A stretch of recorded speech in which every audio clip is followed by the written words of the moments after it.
Hello friends, my name is Abhishek Panwar and today I'm making this video to spread some awareness regarding the proposed market assessment of your houses, and on the basis of that you have to pay taxes this year in 2023. So far I think everybody might have received this document from the Collin County, Tarrant County or whatever county you are in the state of Texas. It has a proposed fair market value of your house. Now, if you think this proposed value is more than 10% of your previous year values, I'm talking about the older houses first, then you can always file protest. And once you file protest, there will be formal ARB hearing assigned to you, which is with the ARB means Appraisal Review Board, and they will be assigning three reviewers or adjusters, and they will be presenting data from the county, that why this value is justified, the proposed value, and you will justify your values based on some documentation which you will take with you, that you can present your case, they will present their case, and then some negotiations can happen that can uh, that can provide some relief to you. And some people hire property consultants, certified property consultants, and they can help you with that as well. This is one way for the houses which are older and the proposed value is more than 10%. The other is like if you bought a new property, for example, last year, and then uh, the proposed value is more than what you have paid last year, and so since this is the first year, you will be paying your taxes, and there is no homestead applicable as well. Homestead is always applicable from the second year. Let's say you bought the house in 2022, so 2023 no homestead, because there is no previous year data which can be saved by homestead 10% cap, so it will be applicable in the next year in 2024. That will save you to save you from appraising your house more than 10% from the previous years. Now consider this is a house which you bought last year 2022, and the proposed value is more than the purchase value. Proposed value is more than purchase value. In that case, what you're gonna do, uh, you can always do the protest, or there is another process called informal hearing, and this informal hearing you can do for both the cases, new houses, older houses, does not matter. How you do that? There's a request to file informal hearing by scanning this barcode, which is on the very first page of the documentation which you have received, proposed appraisal document which you have received from the city.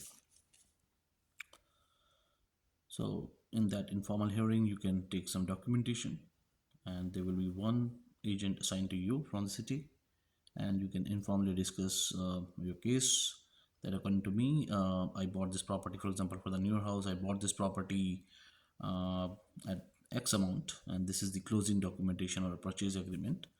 Most of the cases, 99% of the cases, they will bring it down to that closing value.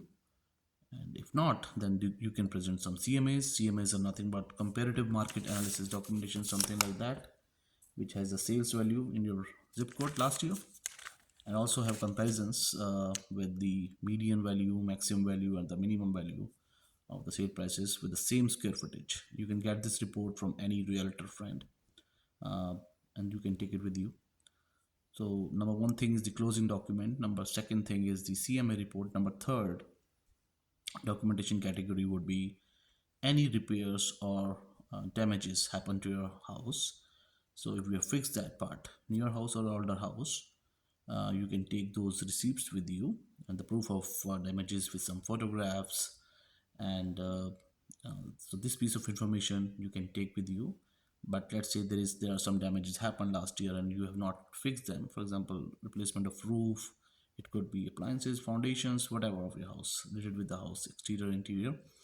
So you're planning to repair them, so you can take the estimates with you, estimation documentations from different vendors or reports which says, for example, for the roof, for example, the roof is damaged, right? Any inspector can provide you that report and how much you need to pay to fix it. So you can take those documentations with you. So for repair and losses, usually let me tell you in brief, there are two factors which determine the assessment of your house: market fair value, land value, and number second is the improvement, home improvement factor, right? Land value, you can't help it. It is from the city, anyways. Home improvement factor is something if you have put some improvements in your house, or for those improvements, what are the values, fair market value in the house. Based on that, the city actually increases that every year, right? Now, in this case, let's say you have some damages or repairs, so it means instead of improvement, you have to pay for damages, right? Makes sense. So yeah, so if you take those documentations with you, they will lower down that home improvement factor.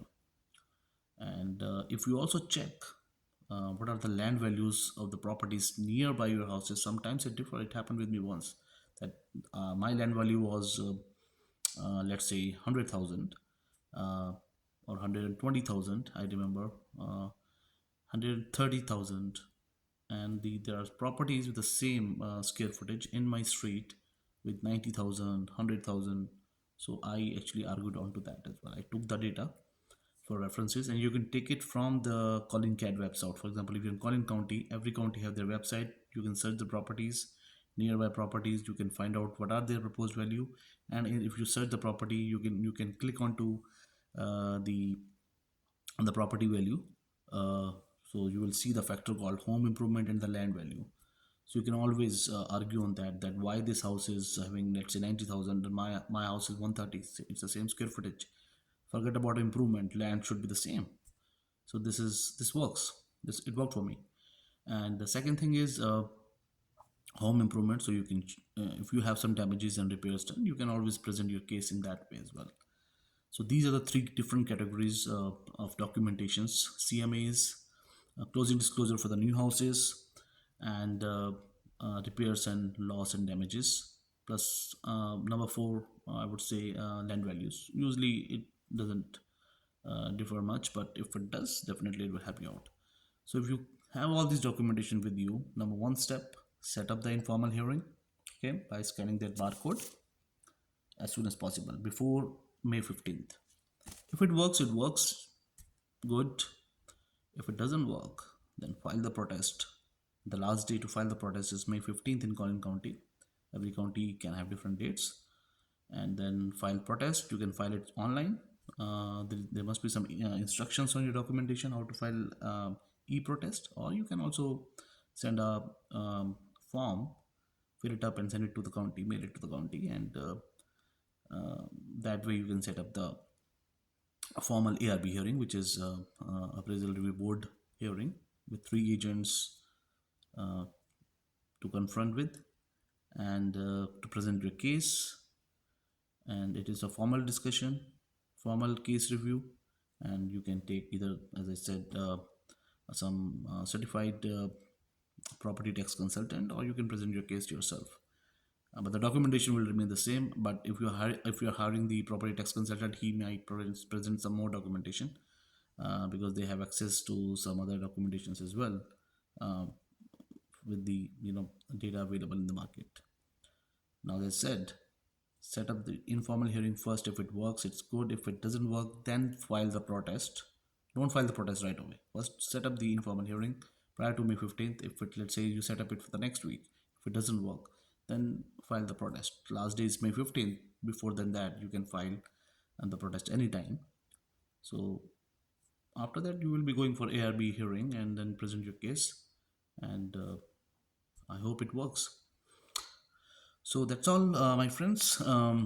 If you like this video, if it is helpful, please forward it and share with your friends to spread some awareness.